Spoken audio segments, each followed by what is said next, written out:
course. Well. Guess what it is? It is Tuesday, so you know what that means. It is another episode of the ShakeBack Impacts. Sports podcast. That sounded kind of fun. Try it again. The ShakeBack Impact Sports Podcast.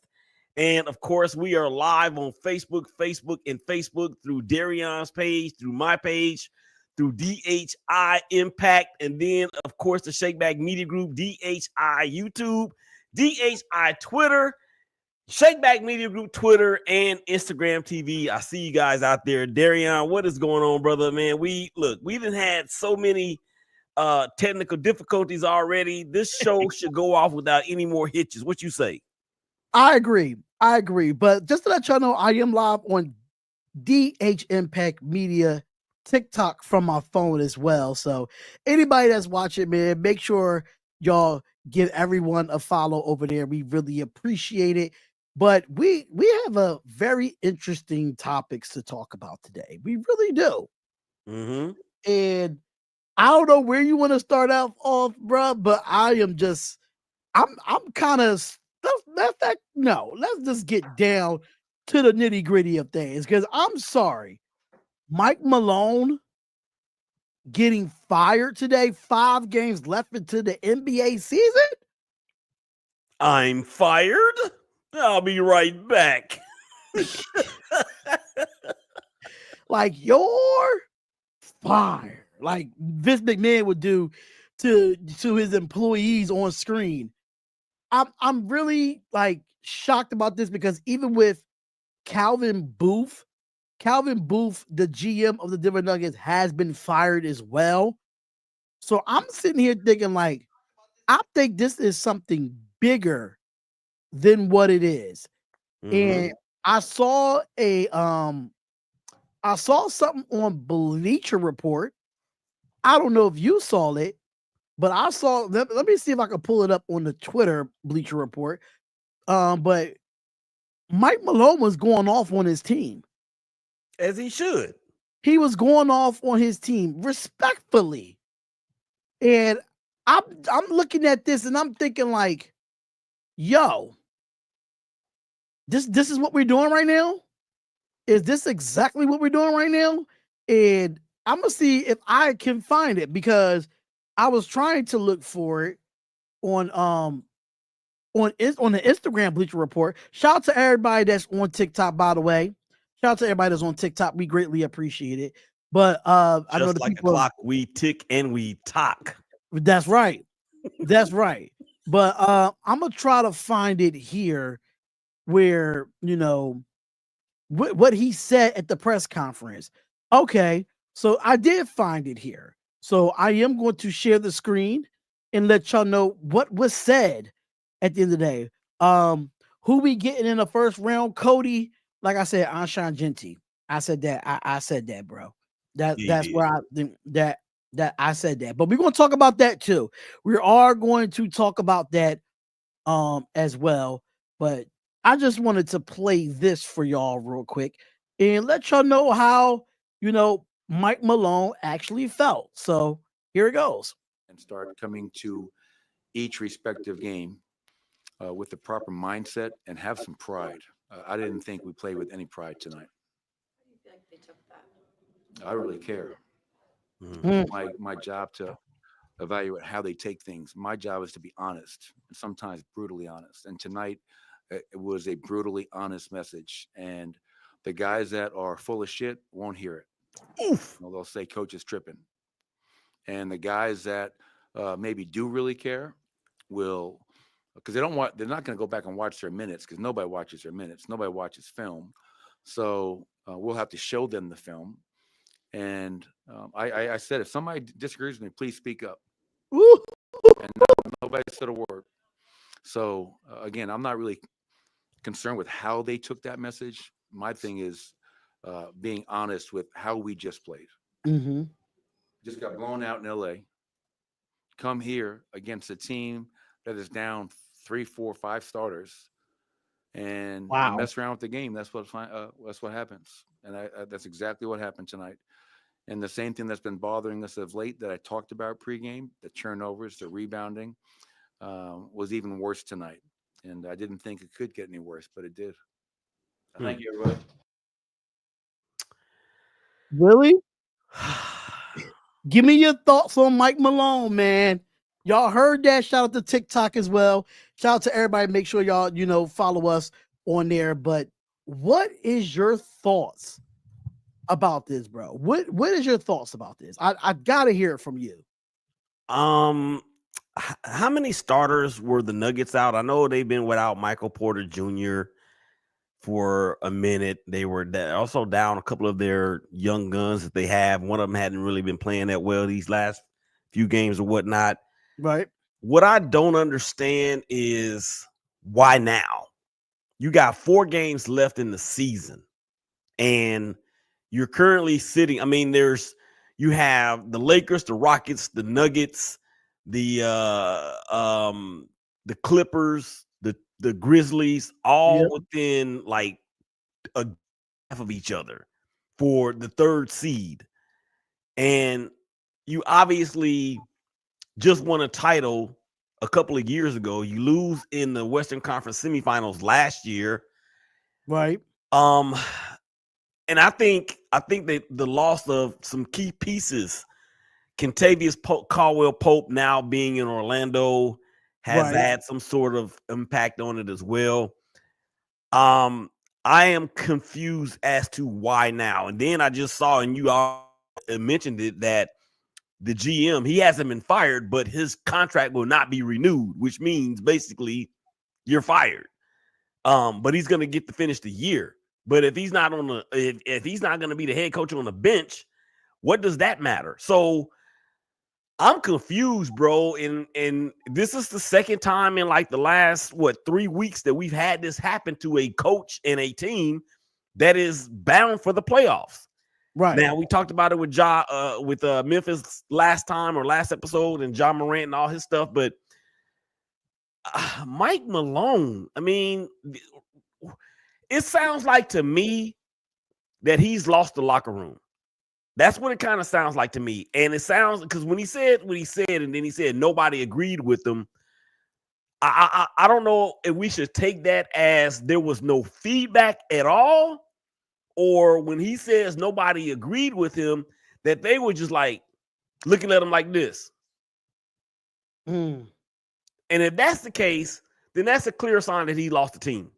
But with 4 games left and them really having an opportunity to, and maybe it was these last string of losses. Because you're right, as a coach or as a team, if you're playing against another team that's down 3-4 starters or 3-4 players, and you still lose like that, and obviously what is a pivotal contest that can help determine your seeding. Absolutely. That kind of sounds like they kind of quit on him. That's what it sounds like to me. I'm gonna just say this because I mean he was the one that drafted, if I'm not mistaken, he drafted Jamal Murray. If I'm not mistaken, he drafted Nikola Jokic. That's another thing too. I'm kind of shocked. I think if you're going to fire the man, at least fire the man after the full season is over. You don't want to fire a coach going into the playoffs. Like it does. It's the problem with the NBA is these firings just doesn't make sense. It doesn't make sense. You're not going to sit here and tell me that Mike Malone is firing because of his players quit on him. Now, if he called out his players, he has every right to. They're not looking at film. They're not looking at their stats. They're not looking at anything. So if you have to force a player to watch film about how your game is and take accountability for your game, then he has every right to say what he said in that video we just watched. My issue with the Denver Nuggets is 4 games left. You are a top 5 seed. It's not like y'all scrubs. It's not like y'all at the play-in. Right. Like, you're not struggling to get a spot. So I'm confused on why you would fire him in that situation. I just think it's dumb on Denver. You got rid of him and Calvin Booth, your GM. With just do it. Just do it after the season is over. Fully over. If y'all lose the first round of playoffs, then I say fire him. Okay, cool. You wiped your hands with it, but now the players got to come in with an interim head coach with probably not the same philosophy as Mike Malone, and you gotta deal with this. Like I'm not happy about it. I'm not happy about his firing at all. He's 2 years out of being a champion. He's 2 years out. So why? Well, losing 4 straight, as we talked about, and you don't have Christian Braun, you don't have Peyton Watson. You know, I don't know, man. It 10 years in Denver, and it has fallen off the rails that quickly. That's kind of crazy, man. And then if you look at these coaches, man, that have won titles in the last, 7, 8 seasons. Right. Nick Nurse, fired from the Raptors. Frank Vogel, fired from the Lakers. Mike Budenholzer, fired from the Milwaukee Bucks. Well, he's not doing good in Phoenix anyway. So yeah, but what I'm saying is, I get what you're saying. Yeah, and then you have, of course, Mike Malone, who we are talking about right now. I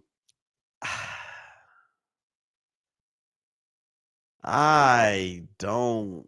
I'm just in shock. I just don't understand it, and I'm gonna call out the NBA on this because he went up there and he told how he felt about his team. He held those players accountable. He told it like it was. The players are just not playing. And like, even though you have the injuries happens in any sport, but you have to emphasize, you're going to have to figure it out to pull out wins in the next 4 to 5 games. And that's what you can do in the NBA. You get hot, you get cold. You get hot, you get cold. And that's what happens with the NBA. But this is what my problem with the NBA is right now. Yeah. Y'all too soft on the players. Y'all too soft on the players. Like coaches can't come out and give players accountability, and then they lose their job right after they, call out their players of being lackluster. Mm-hmm. Come on now, the NBA is soft. And I don't know if Mike Malone had a situation where he had issues with the owner, and so it did the GM. We don't know the behind the scenes of the relationship on why this firing happened. But there's no way he put that press conference out the night before and then he's fired the next day. That's just bitterness at this point. Yeah, and as we said at the top of the show, you had the Lakers at 3, the Nuggets at 4, the Clippers at 5, Golden State at 6, Minnesota at 7, the Grizzlies at 8, and those 6 teams are separated by a grand total of 2 games. 2. And he gets fired. That is just that. Yeah, that I'm gonna just say if y'all know what PMO means, y'all know exactly what that means. I'm not gonna say it on the show, but that just absolutely PMO. Mm-hmm. That's ridiculous, bro. It's times like that where, what are you explaining to your fan base? How are you going to make this right with your fan base? Because look, were the Nuggets the odds-on favorite to win the Western Conference and go off to the NBA Finals? Probably not.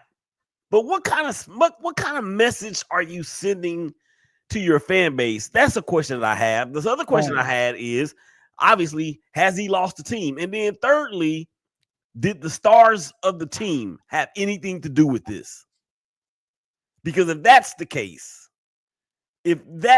particularly with Jamal Murray and Nikola Jokic and Michael Porter Jr. for that matter, I think he's actually responsible for drafting all 3 of those guys. Yeah. So this coach takes you to a title 2 years ago, and because and we're speculating, of course, we ain't reporting nothing, but if this is the case in which you guys were salty or somehow turned sideways because he's doing what a coach is supposed to do, and you guys go to the owner. I hope that's not what it is. That's like a child going to a principal about a teacher that just won teacher of the year, and you saying that you saying all this stuff and you're complaining about him, and then the teacher gets fired. Yeah. Well, but again, it would have to be something egregious for that to happen. Really egregious for that to happen. So I don't know, man. It's crazy. At the end of the day, bro, this is just how the business is of sports. Good coaches get fired and then they got to go somewhere else and rebuild, because there's no way in hell that Mike Malone is not going to be without a job next year. He's going to have a job next year. I'm telling you that right now. He's going to find a team that's going to fire their coach right now to have a guy like Mike Malone. Well, there's already an opening out there in Memphis.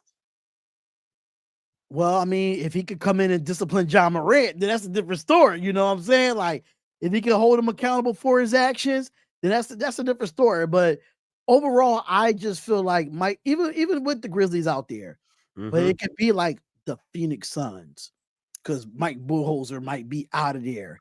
The way this team is playing for Phoenix, like he might be out of there. It's plenty of options that they will fire their coaches. Listen, I would love to go into the Philadelphia 76ers and say that about Nick Nurse, but it is not Nick Nurse's fault on why the Sixers are bad the way they are. It's not his fault. So if he gets fired and Daryl Morey gets fired, I like the Daryl Morey firing, but I wouldn't want Nick Nurse to be fired. But I get it. Let's look at it from this standpoint. And I'm glad you mentioned your hometown Philadelphia 76ers. Right.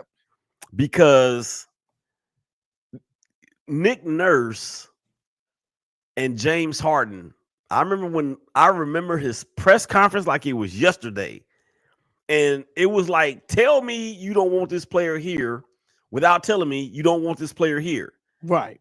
And for Nick Nurse, he's had an unfortunate run, because Joel Embiid is never going to give you more than 65 games in a season, other than his MVP year.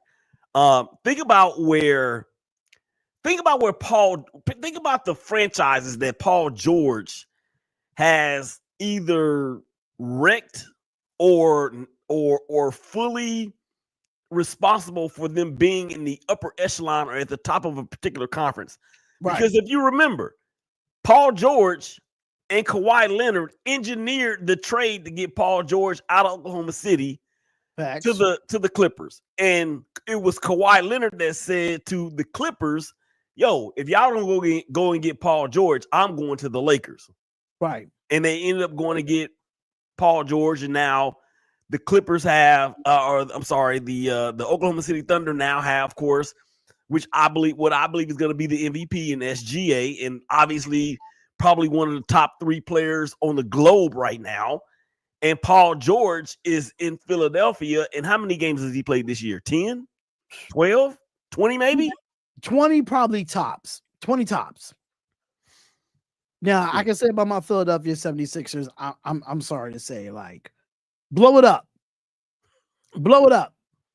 Trust the process was going when we got rid of Ben Simmons. I've no longer become a Philadelphia 76ers fan because the way this organization runs. I've been a Miami Heat fan for the last 3 years. But I know the history of the Miami Heat. I just didn't bandwagon on the Miami Heat. I went back to the history of the Tim Hardaway's and Alonzo Mournings of the world. Mm-hmm. So I went back and did my history before I became a Miami Heat fan. The Philadelphia 76ers are not going anywhere. The Philadelphia 76ers, what they're doing right now is what they did to Allen Iverson. And what they're doing to Allen Iverson is what they're doing to Tyrese Maxey. And they put him on put a bunch of nobodies around him. Right. And a bunch of injury-prone old players as past their prime. Mm-hmm. And so I would venture to say that Paul George is tremendously past his prime. Oh, absolutely. Paul George ain't been the same since he broke his ankle. He ain't been the same since. Yeah. And that's just what it is. And Paul George, the fact that the Sixers gave him the max contract. You gave him a max for him to play less than 40 games. Like, the Sixers are weird, man. They're just a weird franchise. They need to find the Philadelphia Eagles formula. They need to find that. And then let's look at these salaries, man. Oh my gosh. Joel Embiid and Paul George are over $100 million per year between the two of them. Ridiculous. That is ridiculous. Yeah. I have not seen nothing like it. Those are definitely fireable offenses. So when you look at, their top three guys, Maxey, Embiid, and George, $136 million for the three of them. As a matter of fact, nobody else is making more than $8 million a year. What? Yeah. Daryl Morey, you might get called to the carpet, sir. And it's going to be truly a rebuilding thing in Philly. You can't trade Embiid. You can't trade Paul George. You may be able to get something for Tyrese Maxey if he doesn't have a trade clause or no trade clause in his contract. He's still on a rookie contract. No. He got an extension. Oh no, he got an extension. You're right. He got an extension. So, but he's their only real asset. And shout out to he's from right here in the Dallas-Fort Worth area. Tyrese Maxey is. So I'm not saying that the Mavericks should make a play for him, but the Mavericks might want to give the Sixers a call because the Mavericks, they got rid of Luka. We already did some trades with the Dallas Mavericks already, getting Quentin Grimes in that trade during the trade deadline. Yeah, but this is going to be a complete rebuild. Paul George, 34, Joel Embiid, 31, Eric Gordon, 36. And don't even get no playing time. Yeah. Mm-hmm. So you're going to have to build through Maxey and the rookie Jared McCain, because Jared McCain tore his ACL earlier in the year, and he was having a stellar year as a rookie. And Jared McCain and Tyrese Maxey, you're going to have to build around them. Bring in some young, athletic guys that's free agents, build through the draft, and do that. But I don't really think the Sixers have draft picks the way we've been trading draft picks the last couple of years. So I don't even know what the Sixers have when it comes to the NBA draft. But at the end of the day, I am no longer a 76ers fan until Joel Embiid is out of there. Mm-hmm. Until Paul George is out of there, then I'll come back to Philly. Until then, I'll be in Miami and South Beach. I'm taking my time to South Beach. And wasn't it the Philadelphia 76ers that had the number one pick overall, and they wound up picking the kid from Washington, the point guard, Markelle Fultz. Am I correct on that? I think you are. I am correct on that. They traded him to Orlando. And he's playing, he's balling. Yeah. He's balling. I think the 76ers are like the Dallas Cowboys of the NBA. They got a black cat running around that franchise, as Stephen A. likes to say. But be that as it may, it is what it is, and we're just gonna move on. Yeah, that's all we can do. I'm looking forward to hearing the backstories as they continue to come out. And your boy Shams over there at ESPN and Bobby Marks and all those other cats. Yeah, I would be really interested to hearing their perspective on, especially Bobby Marks, with him being a former GM. Right. You know what I'm saying? Or Bob Myers, for that matter, when he was winning all those championships with Golden State. Yeah. And those are two names that you might want to take a look. You might want to think about too when it comes to if something happens with Daryl Morey in Philly, and of course we already know that the GM in Denver is not coming back. So maybe Bob Myers resurfaces and builds yet another dynasty in Denver. It's possible. It's possible. But speaking of basketball, which one you want to get into first? the women's national championship game or the men's national championship game? Well, I don't really want to talk too much about the women's game because, I mean, I'm not opposed to Paige Beckers. I actually love her as a player. And she did her thing against South Carolina. I don't really care for Gino that much. He seems like an arrogant POS to me. That's just my own opinion. He may be one of the nicest dudes out there, but you know, when he said all those years ago, I got Diana Taurasi and you don't, that really rubbed me the wrong way. And you know, the Lady Huskies had been down there for a minute. I mean, they hadn't made a trip to the Final Four in quite some time. They have been to the Final Four. They haven't won the national championship since 2016. 2016. So that's basically 10 seasons. Right. And they have been to Final Fours, but they just have not made it to the national championship game. Right. That's what I meant. And then Dawn Staley, who I love to life. She's one of my favorite players ever, men or women. To see them get dominated the way that they did. And I think they got a pretty young team, if I'm not mistaken. So they don't rebuild in Columbia, South Carolina. They actually do reload. I expect them to be back fully again next year. Maybe not in this same spot, but definitely in contention for it. Well, just to let you know, I don't know if you saw my little TikTok video or Instagram video, but South Carolina just got someone out of the transfer portal that was a top 5 scorer in women's college basketball, and that is Tanaya Latson. I saw that. 25 points a game. She was 3rd in the country in scoring. 3rd in the country in scoring. Out of all D1 women's college basketball programs, she was 3rd in the country. Dawn Staley, you did your thing there. Mm-hmm. But I got a bone. I don't really have a bone to pick because, you know, Gino Auriemma is another Philly native, so I can't even be mad at him. I'm a Tennessee fan. I don't like him as a UConn coach, but as a Tennessee fan, I didn't want UConn to win. Right. But I have to say this, though. Y'all could call him arrogant. Y'all could call him whatever you want to call him. The man know how to coach and know how to take your best players out of the game. He knows how to do that. And he did it with AZ Fudd. AZ Fudd shut down Malaysia Mawali, and that is the spark for South Carolina. Took her completely out the game. I think she only tried 2 shots out of the game. Mm-hmm. Sarah Strong, that girl is a freshman, and she had 22 and 15 in the national title game. She was averaging 15 rebounds a game in the tournament, averaging 21 in the tournament as a freshman. And then you got Paige Beckers.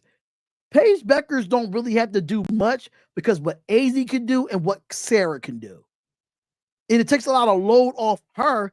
And we know I felt for Paige Beckers because she went through 2 gruesome ACL tears. Mm-hmm. She could have, honestly, if she would never got hurt, she probably would have more than 1 national championship under her belt, if we want to be technically honest. But one thing I can say about Gino Auriemma, and you can say this about Dawn Staley as well, they know how to reload. Mm-hmm. Raven Jackson's going to the W. Paige Beckers for UConn going to the W. I think you have Fegan that's going to the W as well. So you got a few players that's still going to be there. AZ is not going to the W. She's staying for her 5th year. Mm-hmm. So I can see them reloaded. And then now, one more thing. Olivia Miles, another one of Notre Dame's top star players, TCU. is going to the team that beat them in the Sweet 16, and that is TCU. Mm-hmm. But at the end of the day, UConn just dominated them from top to bottom, even with Tina Powell being there, even with Chloe Kitts being there, even with Malaysia Fawali being there, even the freshman Joyce Edwards didn't even play that well. Sarah Strong outplayed her, but hey, it was just pure dominance. Pure dominance. Facts a million. And Nate just said, I am really frustrated about the Nuggets firing Mike Malone. We just had a whole segment about that, brother. Yeah. We just had a whole segment about that. I think both of us we both PMO. Dumbfounded. Yes, dumbfounded as well.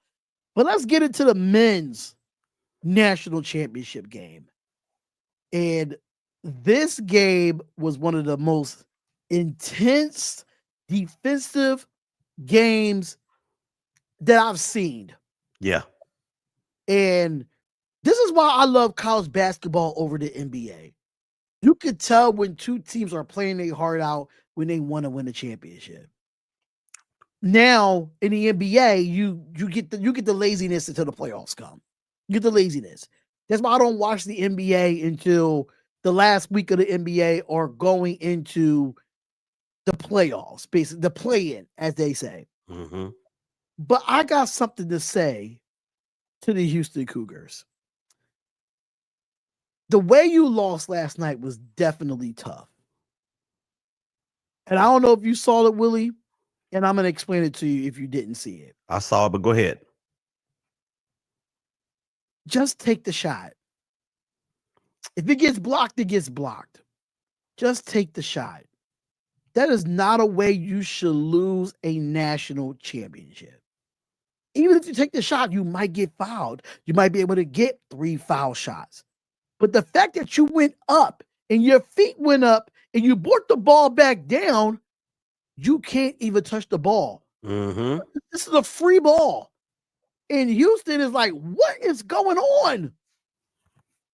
I was so shocked the way Florida played in the second half. I was shocked how Houston stuck around the whole game, even though they had a 12-point lead with like 7 minutes left. But one thing about Florida is a team that they go off the resilience. They was down 16 in the second half to UConn. They was down 8 to Texas A&M. They was down 9 against Auburn in the Final Four. They know how to come back. So I want to hear your breakdown before I go into it a little bit more, because this game was just so good. It was so good of a national championship game. Well, let me say this about the college basketball scene from the men's side. I can tell you that as a once diehard fan of that sport, I have a little bit of hope of coming back to it because of the things that I was actually able to see in this year's tournament. I have not been in a bracket and I don't know how long, and we used to do 2-3 brackets every year. But I'm encouraged by the fact that we talked before about the transfer portal and NIL and all that. Mm-hmm. I think for me, as an old school type of cat that really followed programs as opposed to players, when the top players left, it was like, okay, now who are we? Who's on the team? Who's on my favorite team?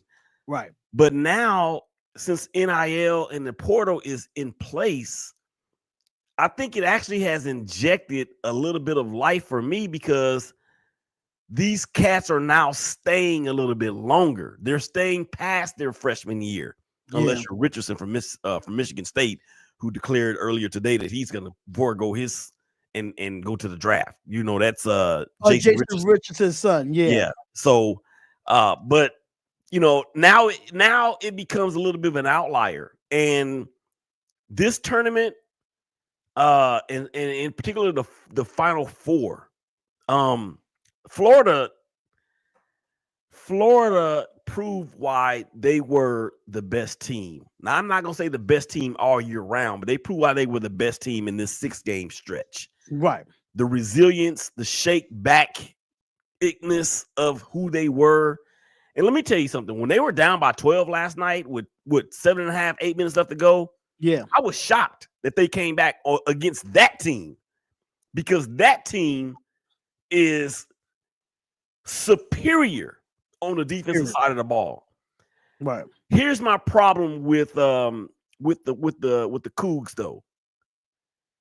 They need to get some shooters, bro. I mean, because playing defense, you're going to expend twice as much energy as you are playing offense. And you got to have somebody that can go out there and get some buckets, man, when your dudes are tired. And let me tell you about the kid from Florida who was shut out in the first half. He could have very easily Walter Clayton Jr. He could have very easily packed it in and been like, yo, you know what? They hounded him like I used to do players back when I played on defense. That's how they were hounding him. But when he got that, when he made those 2 free throws, he saw the ball go through the hoop. Mm-hmm. That ignited him. And then he had that and one, and then he had that key 3-pointer where they called the play for him there at the end of the half. But for the Cougars, it's not just that it was that last possession, D. They went the last 2 possessions without even getting a shot off. And you can't do that. You can't do that in a championship game. And if you got the best defense in the nation, you can't surrender a 12-point lead with 7 minutes left to go in the game. I'm gonna tell you what really happened in this game, though. They started calling those ticky-tacky fouls in the second. They missed them. They missed some calls. They missed some calls, but that put their best big men for Houston. Their best big man like Javier Francis was having a game in the first half until he got in foul trouble in the second half. Joseph Tugler was their rebounder and a defender, got into foul trouble in the second half. But both teams shooting the ball from the 3 was terrible. Terrible. Florida was 6 of 24 from the field. That was 25%. 6 of 25 for Houston. So both of them shooting the ball was terrible when it comes to the 3-pointer. But it really came down to it really swung where they started going into the inside of the defense for Houston. When they started going to the basket, they started getting those fouls and ones for Florida. So seeing that, and I'm like, okay, I knew how this game was going to go, how the fouls was being called. I knew how it was going to go because now you got to put your 2 big men out. Then on top of that, Sharp for Houston was not shooting the ball well last night. Walter Clayton wasn't shooting the ball last night. Cryer kept them. LJ Cryer had Houston in the game. He had Houston in the game. He put them on their back. Like LJ Cryer, he had 19 points and nobody else had double figures. Yeah. He put that team on his back. And one stat that I want to talk about that kind of gave it a little bit of a difference between Houston and Florida. Florida had 40 rebounds total. 32 of those was defensive rebounds. Houston had 39 rebounds and 24 of those was defensive. But it's another stat too.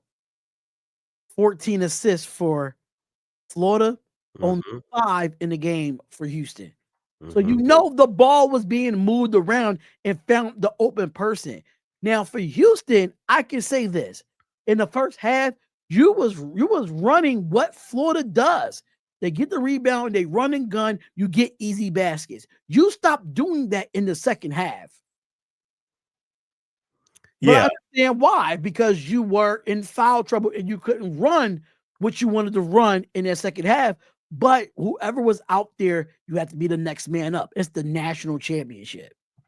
And it was the tale of 2 halves in terms of protecting the ball, because in that first half, it seemed like Florida had butterfingers and everything, and then you switch it to the second half, and it was the opposite. Right. So I just think that when you have look, Florida deserved. They did everything they needed to do to win, and Houston had brain cramps the last minute and a half of the game. But what Florida showed me is that they can beat you in whatever style you want to play. Yeah. And that to me is that's the pedigree of a championship team. When you can play a grinded out game, you can play a physical game, although they got the benefit of a lot of calls. When you can run and gun, when you can set up your half court and have The kid coming off the screens, and he just in the first half they had him so bottled up, and I love the way the Florida coach was able to make the adjustments and get him flowing. I like the way they took the ball out of his hands, for the lack of a better word, to get him more free flowing. And to me, when you're able to do that at college, in the college level, he's going to be a pretty good player in the pros, in my opinion. Oh yeah, I really think we saw a lot of potential good players in this national championship on both sides of the ball. Mm-hmm. You saw it from Cryer, you saw it from Juwan Roberts for Houston, you saw it for Clayton in the second half, you saw it from Alex Cadon. He came up big in the second half. We saw some good potential NBA players for the future to come with that. But Florida is your national champions, the third championship in franchise history. Not franchise, but college program history. And they might be a franchise. They might be a franchise the way they play, man. They might be a franchise, and all of them players are getting played. But the question that I have for you, Willie, is this: do you think that Florida can retool and reload and try to run this thing back?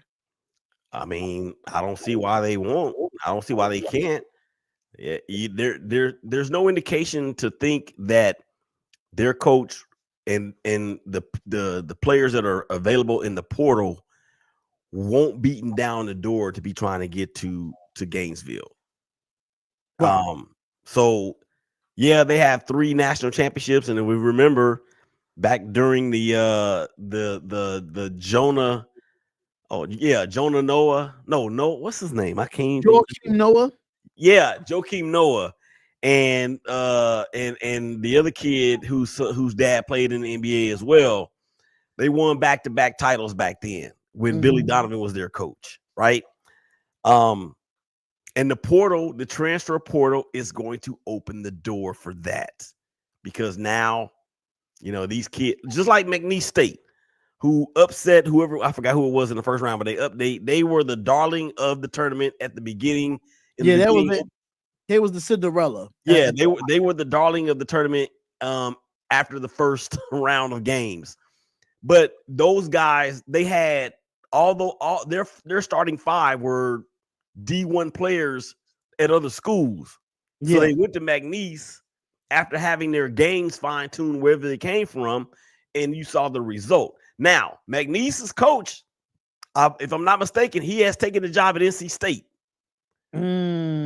Yeah, so there's going to be a little bit of a thing there, but in terms of Florida, I don't see why not. The SEC had a record 14 teams to make the tournament this year. They had 8 teams in the Elite 8. I'm sorry, not 8. 8 teams in the Sweet 16. And then, of course, they had 2 in the Final 4.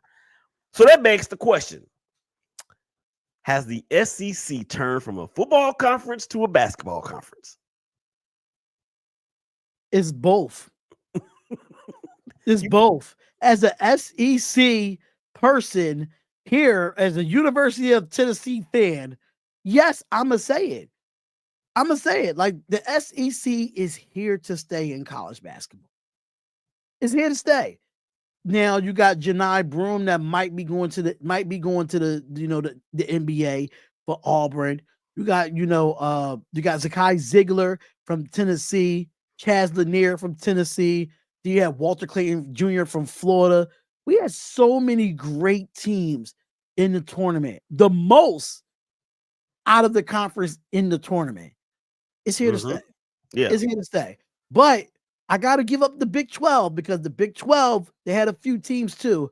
And Houston made it to their national championship game. So we got to give shout outs to the Big 12, because one thing I can say about the Big 12 in college basketball, you're going to get a team in a Final 4 or an Elite 8 that's coming out of the Big 12. You're going to get at least 2 or 3 teams coming out of there. You know what? That reminds me of something about the Big 12. You ready for this? Are you ready? I'm ready. Come after me. I'm a man. I'm 40. I'm not a kid. Write something about me.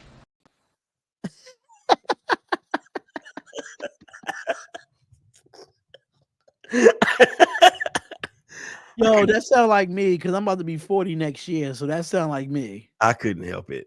I could not help it. Oh, Mike Gundy. That's why it was like a resemblance of me in some ways. So, but yeah, man, congratulations to the Florida Gators. I didn't pick them to win. I did pick H-Town to win. And Broome last night, I hope Broome stays in college for another year. yeah, I do too. Yeah, he needs to stay another year. 6'10", but he's I want to say he kind of reminds me of DeMarcus Cousins a little bit, but without the long range ball. Yes, agreed. Yeah, Agreed. But I wanted to get your quick thoughts on this before we go into the next topic, right? Because this is not sports related, it's actually music related. And Billboard they just ticked me off today. And they put out a top 25 female rapper all-time list. Wait, what? Yes. Okay, I haven't heard anything about this, so it just came. It literally just was revealed. Can you put it on the screen? So I'm about to put it on the screen for you right now. And let me see if I can get this. No, actually, I got the wrong share screen. Hold up. I got the wrong share screen. Give me a second here. It should be the Facebook one. Okay. So right here, let me see if is there a way that we can zoom this up because I really needs to see this. Let me see if I can zoom it up on my end because I need y'all to pay close attention to this list. If you can't see it, I'm going to say the names on this list. Yep, they can see it, but go ahead and read them off anyway. So, number 25, I know who Tierra Whack is. She's a Philadelphia native, but Billboard put her up there. That's Never heard of her. Should definitely look her up. She's definitely a dope artist. Number 24 is Doechii. Doechii's a dope artist. Now, if you haven't watched Doechii, she has been a big advocate of women's college basketball. She definitely won a lot of Grammys this past year. She's definitely dope. Never heard of her. Number 23 and 24, you might know Gangsta Boo and Lady of Rage. Yep. So they're at 20, 23, and 22. 21 is Gorilla. I don't know why Gorilla is on this list to begin with. Number 20, Moni Love. I know both of us know who Moni Love is. Number 19, Lotto. Number 18, Remy Ma. Number 17, Rap City. If y'all have not go listen to Rap City, you're living under a rock right now. Lyrically. Number 16, Doja Cat. Number 15, Megan Thee Stallion. Number 14, Left Eye. Number 13, Trina. Number 12, Da Brat. Number 11, Cardi B. Like, what? I'm just going to get into this top 10. Foxy Brown at 10. Eve at 9. Roxanne Shante at 8. Salt and Pepper at 7. MC Light at number 6. Like, yeah, this is about to really make me mad. Number 5, Queen Latifah. 4, Little Kim. 3, Lauryn Hill. 2, Missy Elliott. And 1, Nicki Minaj. Are you about to ask me a question? Willie, what is your thoughts on this? Because I don't even want to look at the screen anymore. No. I need you to put it back up there. Oh my God. I just want to get your quick thoughts on this. Like, this is so disrespectful. Well, to me, there's no way that Nicki Minaj should be ahead of MC Light, Roxanne Shante, Eve, Da Brat, or Trina, or Left Eye, or Remy Ma for that matter, or the Lady of Rage. No way she should be ahead of those guys or those ladies. If it were me, judging from this list, I don't even know if I would have Lauryn Hill on here. And it's not because of she was more of a balladeer, although she could flow, don't get me wrong. And That might be an outlier. That might be maybe me reaching. But there's no way that I'm gonna have Cardi B ahead of the Brat, ahead of Trina, ahead of Left Eye. There's no way I'm gonna have Megan Thee Stallion ahead of Moni Love. There's no way that I'm gonna have Glorilla ahead of Lady of Rage. No way. And you know who's not on this list? Say it, Willie. Say it. Where's Mia X? Where's Mia X? I'm telling you right now, I can name 10 artists on this list that can out-rap Nicki Minaj. I understand the success of Nicki Minaj. I can understand why they put her there because of her success as an artist. But you said female rapper of all time. Now we're talking about the Nicki Minaj that is mixtape Nicki Minaj. I love it. If it's Pink Friday Nicki Minaj, I love it. Anything after Pink Friday, I don't care for. I just don't. I don't care for. And for me to have Salt and Pepper at 7, to have Rap City at 17, mind you, the fact that it's all time. Doechii is not even, and she ain't been in the business that long to be an all-time rapper. Tierra Whack, I love Tierra Whack. She's a Philly native. She's very different. She's very diverse in her artistry, but she ain't been out long enough to be on the all-time list. Lotto, love her creativity. I think she can rap, but this list got me sweating, brother. I just don't understand how you put like Rap City out of all these girls. Rap City is my favorite female artist right now. I do like Doechii right now too. I love her, but the fact that Rap City that comes from the same city as J. Cole and signed under J. Cole, you gonna tell me that Rap City does not out-rap half of these girls that's on this list? Only reason why she doesn't get the notoriety because she's not showing ass and tits. Yep. And that's why Nicki Minaj is number 1. That's why Glorilla is in here after having only one mainstream album that I know of. Doja Cat, I mean, Megan Thee Stallion, same thing. Cardi B, same thing. Bruh. If you want to listen to some real artistry that's on this list, if anybody's going to listen to this podcast, and you want to listen to somebody that's good and right now that's popping, but they not popping like the rest of these mainstream artists, go listen to a Doechii, go listen to a Tierra Whack, go listen to a Rap City, go listen to them ladies, because they remind you of the Queen Latifahs with a little bit of spin of it. One of them reminds you of an MC Light with a little bit of spin on it. So I'm like Trina, left out Trina and the Brat in the top 15, I'm not mad at. But you put Cardi B in front of them, that is disrespectful. Disrespectful is all. I don't know what. I mean, now when it comes to the top 10, it's really hard to mix and match, because if you look at Foxy Brown, and you know she had her beef with Kim back in the day, I think Foxy Brown is right where she's at number 10. I think she's right where she's at. Eve, I think she's right where she at, because she did have a great rap career, but she had more of a television career than a rap career. right. But everybody still play her stuff. I get it, because she does have some bangers out there that's still playable right now. Who's that girl? Yeah. And Roxanne Shante, Salt and Pepper, MC Light.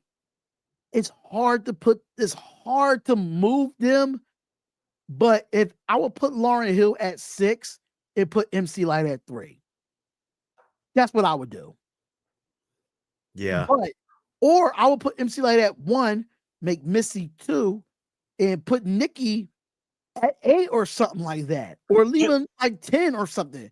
But are we talking about Missy the rapper, or are we talking about Missy the composer and the producer? Missy was a heck of a rapper. Okay. She was a heck of a rapper. She really was. I mean, I'm not trying to spit on her. I just think her creativity kind of have her look over of her bars and her lyrics. But Missy was that girl. Like, if you diss her, it's over. Yeah. If it was in the distance, over. But I just wanted to bring this up to you because I posted something in my personal page on my story, and the Nicki fans and the Barbs are coming at me, but I don't care. Yeah, she's probably the most selling female rap artist in the world. But do she have better penmanship than half of these girls on here? Nope. No, she doesn't. Nope. Now, if we're talking about success, Nicki might be number one, just success in itself. But if you want to go to pad for pad, pen for pen, with some of these artists, Nicki is not number one. So I just wanted to throw that at you real quick before we go into your mock draft, because I definitely want to see this Mel Kiper mock draft, knowing that I'll get to speak to him tomorrow at 2:00 Eastern Standard Time.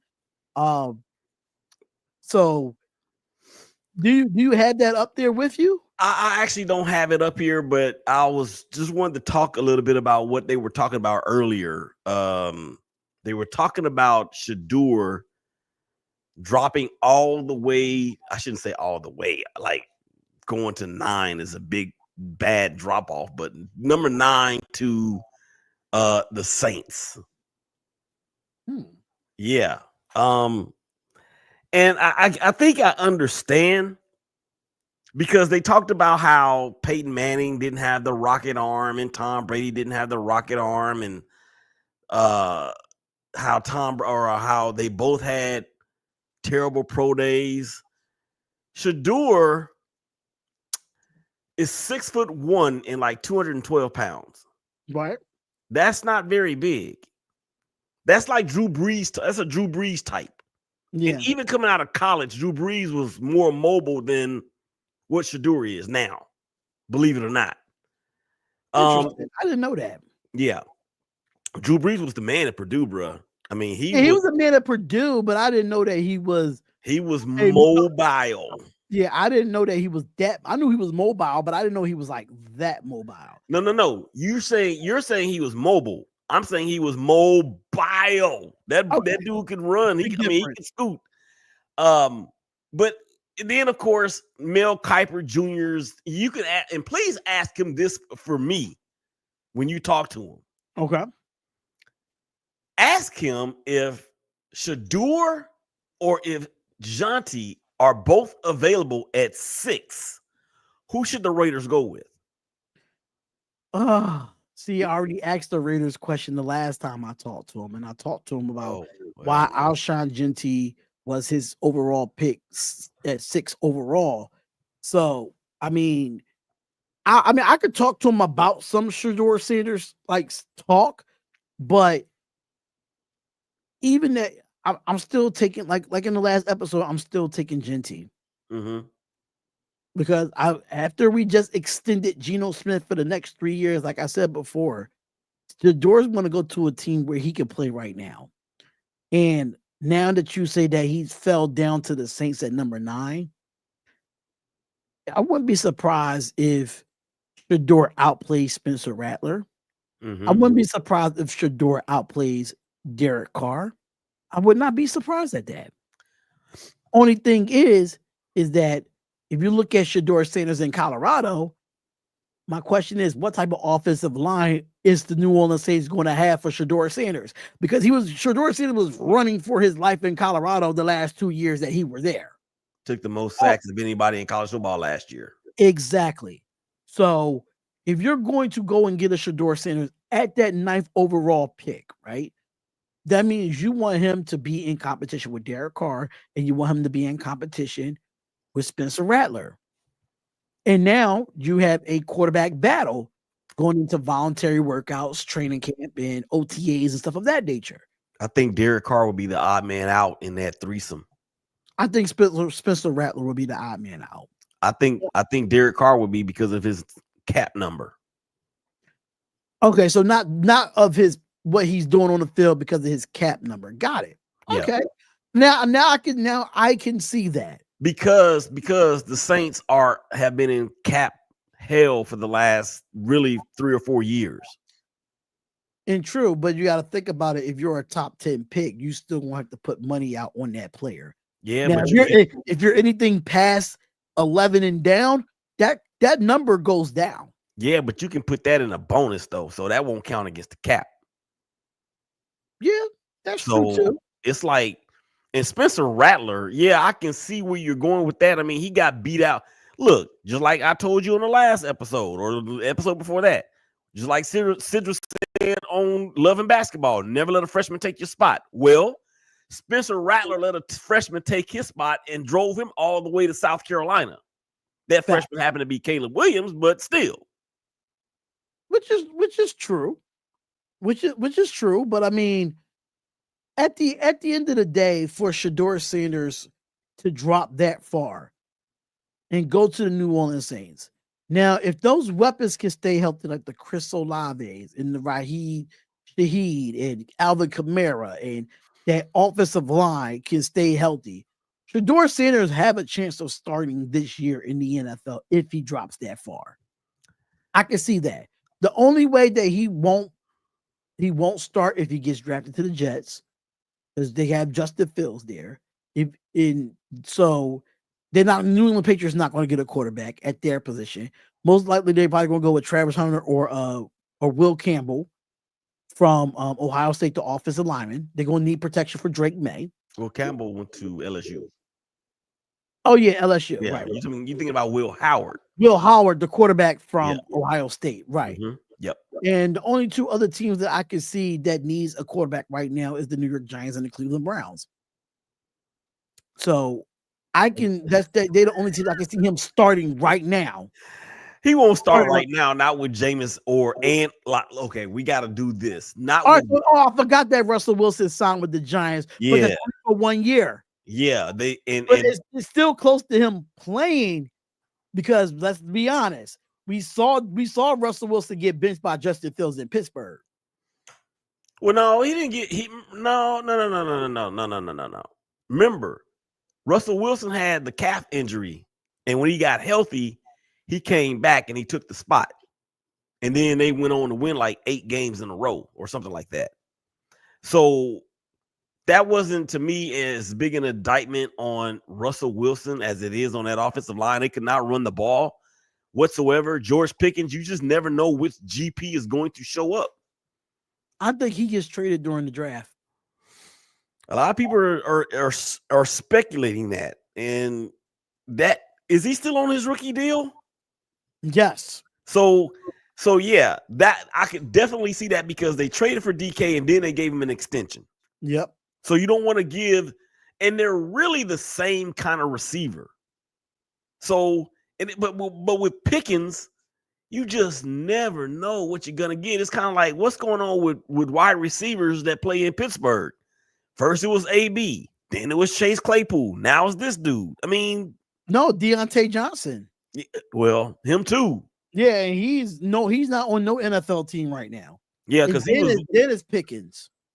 Yeah, and Deontay Johnson was just let go by the Ravens. So, and then I heard also that the Steelers are set to visit with Shedeur as well. Is there a chance that he's going to fall to 21? Because the Steelers ain't going to go up and get him. I wouldn't. The only way if the Steelers go up and get him, if you're still staying behind that 11 spot. Now, if you're at 21, I'll move up a few spots, like 2 spots, but I'm not going crazy up the timeline to go get Shedeur. I'm just not doing that. Pittsburgh is a option, but I know they like Jalen Milroe a little bit better than Shedeur. But since you narrowed it down, the only one team that probably can go get Shedeur Sanders, and if he wants to start right here today on April 8th, 2025, and that's the Cleveland Browns. Mm-hmm. That's the only quarterback. I mean, that's the only team that's a needy quarterback outside of the Tennessee Titans. We all know they're going with Cameron Ward. We all know that. That's just given. Mm-hmm. But after that, I can see Shedeur going to Cleveland. Now that they have Russell Wilson in New York, I can see them going to get Abdul Carter with that draft pick now. But I don't see the Raiders going to get Shedeur Sanders at 6. I don't see any team in the top 10 outside of New Orleans Saints and the Cleveland Browns going to get Shedeur Sanders. Right. Mm-hmm. Speaking of the Raiders, we got to get to your boy. Talk about it. We'll be talking about with the Raiders now. Jack Jones got cut after the Raiders could not find a trade partner. I'm not mad about it. I'm not either. It's the Raider Nation that's mad at it. And the only reason why I say that is because what are you mad for? Understand that he has that, old school Raider demeanor and stuff of that nature, but he gave the most touchdowns of any corner on our roster last year. Mm-hmm.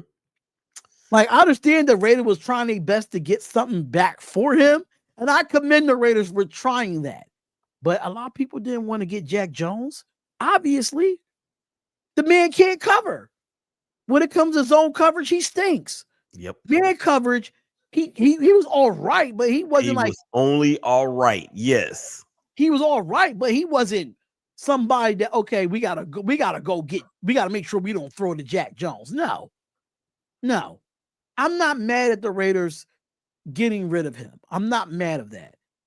Only thing I'm probably mad at getting rid of is probably Hobbs and Merrick. Trayvon Merrick. They're the only two that I'm probably in on a linebacker position. I would say Robert Spillane, but he got his bag. So I'm not mad at that either. He got his bag. So I mean, Jack Jones, it is what it is with him. I wish him the best. Once a Raider, always a Raider. It is what it is. Right. Yeah, I agree with every sentiment that you just echoed, because I mean, obviously last year after AP was gone, he had a down year. He did. He had a down year. Down year. He was getting smoked. Mm-hmm. The one game that stands out to me for Jack Jones was the Carolina Panther game at home. He was getting smoked in the Carolina Panther game against Adam Thielen. Adam Thielen looked like the Minnesota Vikings Adam Thielen on him. That's how bad it was. Yeah. All right, Nate, I see you here. Do you think the Giants plan to get Archie Manning next year if they don't get Sanders this year? That's a good question, Nathan. That is a very good question, Nathaniel. I can say this. They might, because Russell Wilson's on a 1-year contract. And Jameis is only 2 years. 2 years. But I don't see Jameis being a starter anymore in the NFL. I just don't see that happening. Mm-hmm. If Russell Wilson doesn't pan out for the New York Giants, and they're still losing the way they're losing now, I can see them going after Archie Manning. I could see that. But it's really up to how Russell Wilson plays this year. If he's mediocre and the team is losing, then which is a very good probability. Yeah, because even though he got a young talent receiver in Malik Neighbors that actually needs a quarterback, but if they can find a running back or they can find a good offensive lineman to protect Russell Wilson, I can see Russell Wilson succeeding. But if he falls flat on his face in New York, the Giants are going to tank and get a top 5 pick next year. Mm-hmm. So yeah, absolutely. One quick article about Geno and Pete Carroll. They're talking about how there's still unfinished business between the two of them. I think that is something to be said, because the last time that these two were together, they had the 49ers not necessarily on the ropes in the playoffs, but they did play a very, very competitive game against the 49ers back in 2023 or whenever it was. Yeah. So if the rate, look, Geno Smith is not the fleetest of feet, but he's not Aiden O'Connell either. You know what I'm saying? So I think we have to go after Tyler Lockett. We have to. We absolutely have to create that or to reinforce that familiarity with a receiver that he actually has had some success with. And at that point in time, Tyler Lockett was one of the better slots in the league. But man, I just think that for Geno Smith and Coach Carroll, there's something there between those two guys. There's a love affair there between those two. But I would not be surprised if they can't get Tyler Lockett. I mean, we did have Hunter Renfrow back in the building. Very true. And Hunter Renfrow has been out of the league, what, almost 2 years? 2 years, 2+ years. Yeah, and the guy wants to get back in. He wants to get back in the league. So I say give him a shot. I think, no, they released him. They released him because he was making a lot of money with the Las Vegas Raiders. He did have that big, massive contract. And then he got hurt with the concussions and everything. Mm-hmm. He never officially retired. And Right. no NFL team picked him up after he got released. And that's not to say that he wasn't being sought after. He just decided not to, because I think he can still play. And I think Josh McDaniels, that dummy, Josh McFoolery, Josh McDummy. Josh McDumbass, he did not utilize, which is surprising considering how he's had Danny Amendola, Julian Edelman, Wes Welker. Yep. And you mean to tell me you couldn't find a situation for Hunter Renfrow to thrive? They're the same receiver. The same receiver. Oh gosh. This is why I say, when it comes to the Las Vegas Raiders, if it ain't broke, don't fix it. And I'm going with my little history here because if I'm not mistaken, Hunter Renfrow had his best year. Was it under Bill Musgrave as the offensive coordinator? It was in 2021. So the last time we went to the playoffs. Because McDummy came in 22. I'm about to find out right now. Well, I'll say this. I think he would be a valued asset. You said 2021, right? Yeah. That was the Rich Bisaccia experiment. Greg Olsen. Yeah. Yep. Bill Musgrave was with the Raiders back when, like in the Jack Del Rio era. Yeah. That's when Derek Carr had his best seasons. Like I said, it ain't broke, don't fix it. But you gotta blame Jack Del Rio in that situation because he fired Bill Musgrave after that successful season, which I thought was dumb as hell. But hey. And then he wound up getting fired because he fired Bill Musgrave. They thought the grass was green on the other side with Gruden. Right. And John Gruden is still getting paid by us. So a lot of coaches still getting paid by us. Tom Flores still getting paid by Probably. We don't know. Oh, But I know McDaniels McDummy, he's getting Raider and Patriot money. Yeah. And he's back with the Patriots, of course. But he'll go to New England and under with Drake May. And Drake May is obviously better than Aiden O'Connell. He's better than Jimmy Garoppolo.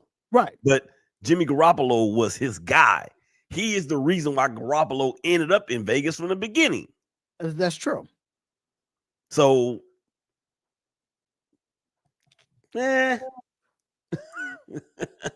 But let's get on to the final topic of the day, and that is Vladimir got the bag. Vladdy gets the baggie. He gets the baggie. Now, I don't know how much it was for. 500 million.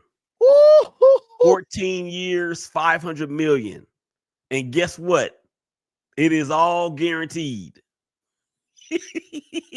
and we just had it, and we just talked about it. Mm-hmm. We just talked about it. And Stephen A. Smith says, and I know you don't like Stephen A. Smith, he says, why is it a surprise that Vlad Jr. $500 million extension wasn't higher? Is he worth that $500 million extension, Willie? Yes, he is. I just didn't think he would stay in Toronto to get it.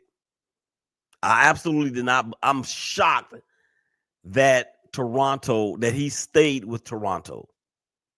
I am absolutely shocked because especially after he did not get, especially if he didn't agree to them or agree to terms with them after the last season, I just knew that he was going to be gone after this year. I just knew it. But hey, he is the centerpiece of that franchise. The Blue Jays have, in my opinion, underperformed the last several years. There's been a couple different times when I actually picked them to go to the World Series and Vlad to win the American League MVP. Yeah. That did not happen for whatever reason. It did not happen. They've got some good talent up there. They've got some veterans in that rotation, and actually they're playing pretty good ball right now. So this may be the thing that let me just say this about the American League East, because they have the potential to bloodbath like any other division bloodbaths in the history of the game. Toronto, Boston, and the Yankees and the Orioles, all four of those teams are really good. So some of the best teams in that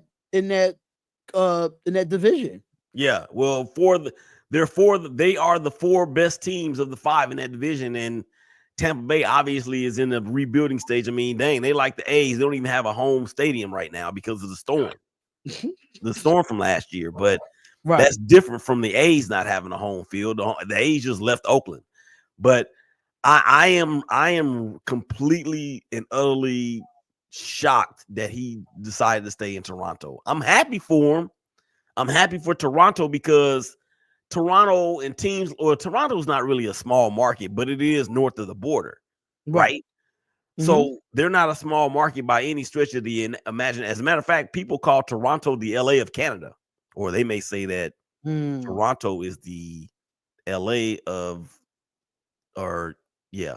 Toronto, the LA of Canada. They may say that LA is the Toronto of the United States. Got it. That's how cool that city I've seen and heard about is, and I do want to get up there if it was all said and done. But yeah, he deserves it, man. He deserves it. So what does this mean for the Blue Jays, in my opinion? And I'm gonna say this: there will be no rebuild in Toronto. It won't be a rebuild. Like the Blue Jays, right before like the pandemic, because I remember this, seemed to be like, they had success, in a good decade to come or whatever, but they did have tons of talent. They did have, tasted some immediate success in 2019. They did have money to spend. They had a fan base that was devoted, but I just don't see a rebuild for Toronto with this contract. Mm-hmm. I just don't see it. Like, instead of spending, their home games on their AAA stadium in Buffalo, they training camp facilities in Florida, they just kept losing postseason series. They just kept losing, and they haven't won a playoff game since 2016. Mm-hmm. So, yeah, of course like you said, Vlad had a breakout year where he could have won an MVP in 2021. But he did take some minor steps backwards. But at the end of the day, I don't see a rebuild for the Toronto Blue Jays. But if they can start winning with him on this team, then they can make some noise, but they're gonna have to make some moves on top of giving him this mega deal. Right. And they have arguably the best catcher in the game with Christian Kirk. He's day to day right now. They did get Anthony Santander in free agency from the Orioles. George Springer still roaming around there out there in center field. Bo Bichette. And if you remember, Bo Bichette's dad was Dante Bichette that played for the Rockies when they were. It was Dante Bichette, Vinny Castilla, Andres Galarraga, Larry Walker, and Todd Helton for the Rockies. Man, them dudes could rake so good and just destroy balls at Coors Field in that thin air in Denver. So they've got a lot of talent. Max Scherzer is their second starting pitcher in that ace. He's 6,000 years old. Yeah. Jose Barrios had a very good outing in his last start. So I think they have enough talent. They just got to put it all together. And I think they can. I think they can. Okay. I'm listen, I'm gonna come back to this episode. And if they win the World Series or they win a playoff game, I'm gonna come back to this episode. And you said you think they can. Yeah, I think they can. Now let's get them to the playoffs first, because like I said, they've underachieved when I thought they were going to be very good. So I'm still a little gun shy on the Blue Jays. Okay. All right. I take that. But shout out to my Philadelphia Phillies for, playing great baseball against the Dodgers over the weekend. That was great baseball. I didn't really get a chance to watch the game, but I definitely kept intact of the score. So, I mean, it was good baseball out of my Phillies. My Phillies look good. We all right. I'm just going to wait. Once we get to that postseason, it's a different story. So we got to get into that postseason first. And they match up well with the Dodgers. I mean, they can go not necessarily bat for bat, but their lineups are eerily similar. Mm-hmm. I give the Dodgers the edge in the bullpen. Yeah. And when Ranger Suarez comes back, Luzardo had a very good start his last outing. Of course, Aaron Nola needs to get untracked, and then Zach Wheeler, he's the man. But they match up well with the Dodgers. It wouldn't surprise me that if those two teams wound up playing for the whole thing in the National League, that the Phillies actually outdo the Dodgers. But that's way down the road. Let's go. That's way down the road, brother. Way down the road. I'm gonna put that as a real because do it. I'm gonna put it as a real because I'm gonna let you know now they are eating me alive about this Aaron Rodgers thing. They're eating me alive because they don't understand your criteria. And the way that the real came out is trying to make me seem like that I'm saying that he's not a top 10 all-time quarterback. I'm not saying that. Right. I'm gonna say this for the real right now. When it comes to the criteria, my co-host over here put him in the same criteria as Joe Montana and Tom Brady. I don't think that Aaron Rodgers is an all-time elite quarterback when it comes comparing to those two quarterbacks. That's what I was saying. And people need to understand, and maybe you should go back and grab this part of it when I said everybody's criteria is going to be different. Right. That needs to be grabbed and headlined. Real quick, man. Nate says, I didn't mind that we got rid of Max Scherzer. Of course, he was with the Rangers last. Jacob deGrom, his former teammate in New York, had a pretty good outing against the Tampa Bay Rays in his last start. And then Nate also says he is good, but he kept getting hurt last year. However, so many of our players got hurt last year, and he's talking about the Rangers, of course. And they're on fire right now too. Although they did get it put on the chin to them by the Cubs last night, but they're still playing some very good baseball too. Yeah, absolutely. But we're going to head out of here. Tuesday episode is in the books. We covered everything that went on around, sports on a Tuesday. We will be back on Thursday, same time, same place. Make sure y'all follow me on all social media platforms at DH Impact Media. I don't know why I'm like, but DH Impact Media on all social media platforms from TikTok, Instagram, Twitter, you name it, LinkedIn, anywhere. You can find me at DH Impact Media, and let them know where they can find you at, brother. Yeah, man. ShakeBack Media Group, ShakeBackGRP on Twitter. And actually on Instagram, it is not correct. It is actually all spelled out on Instagram, ShakeBack Media Group, because Twitter only allows you a certain amount of characters. So okay. Yeah. So yeah, ShakeBack Media Group, all spelled out on Instagram. Same thing on Facebook. On TikTok, it's actually at Coach Willie. I actually had to redo that because we are concentrating, or I want to concentrate that page more on life coaching stuff and personal development. So come on over to TikTok and visit us there so you can get your personal development daily nuggets. All right.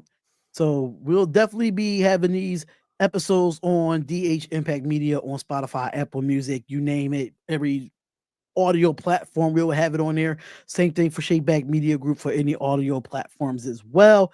But thank y'all for your time hanging out with us, having a great show. Come on. You can still talk. We can still talk, man. But hey, I just want to jig right now. All right, you want? All right, man. But we're gonna have a good time, man. Thank y'all so much for tuning in to another podcast. It's the ShakeBack Impact Sports Podcast. We'll see y'all Thursday, 4:30 Eastern Standard Time, right here on ShakeBack Media Group and PH Impact Media. We see y'all later. Peace out. All right, y'all be good.